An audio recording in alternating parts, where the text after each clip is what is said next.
Hello friends, வணக்கம். Happy Sunday. Morning பிரேக்ஃபாஸ்ட்டுக்கு பூரியும் உருளைக்கிழங்கும்.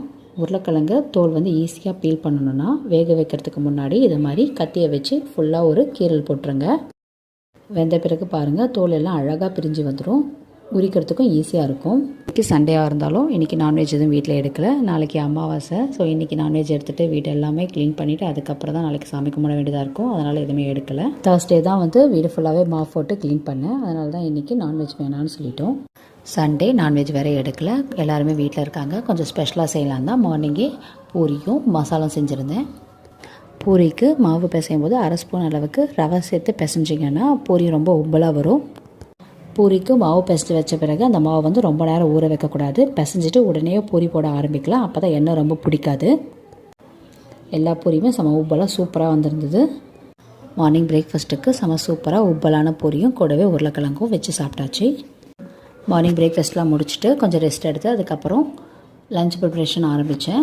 லஞ்சுக்கு பார்த்தீங்கன்னா ஸ்பெஷலாக காளான் பிரியாணி செய்யலான்னு அதுக்கு தான் ரெடி பண்ணோம். நேற்று சனி பிரதோஷத்துக்கு கோயிலுக்கு போயிட்டு வரும்போது வர வழியில் காளான் அதுக்கப்புறம் புதினாலாம் வாங்கிட்டு வந்திருந்தேன். அது டைம் ஆனதால் நேற்று நைட் க்ளீன் பண்ணல, மார்னிங் தான் எடுத்து க்ளீன் பண்ணேன்.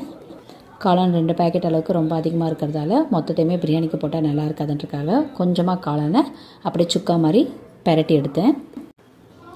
காளான் பிரியாணி செம அட்டகாசமாக உதிர சூப்பராக வந்திருந்தது. ஆல்ரெடி நிறைய ஷார்ட்ஸில் நான் சொல்லியிருக்கேன். நான் இப்போ பிரியாணி குஸ்காலாம் எதுவுமே குக்கரில் செய்கிறது கிடையாது. எல்லாமே தம் போட்டு தான் செய்கிறேன். குக்கரில் செய்யும்போது குழஞ்சிருமோன்ற ஒரு பயத்திலேயே செய்ய வேண்டியதாக இருக்கும். தம் போடுற போது அந்த மாதிரி எந்த பயமும் இல்லை. தம் போட்டு செய்கிறது எனக்கு ரொம்ப ஈஸியாகவே இருக்குது. அதனால தான் எப்போயுமே இதையே ஃபாலோ பண்ணுறேன். காளான் சுக்கா பாருங்கள், செம சூப்பராக ரெடி ஆகிட்டுருக்கு. இந்த காளான் சுக்கா ரெசிபி வேணும்னா சொல்லுங்கள், கண்டிப்பாக போடுறேன். பார்க்குறதுக்கு ரொம்ப டெம்ப்டிங்காக இருந்தது. மட்டன் சுக்கா அளவுக்கு ஈக்குவலாக இருந்தது இந்த காளான் சுக்கா. பிரியாணியும் பாருங்கள் செம அட்டகாசமாக ரெடி ஆகிட்டுருக்கு. தம் போடுறதுக்கு ரெடி பண்ணிகிட்ருக்கேன்.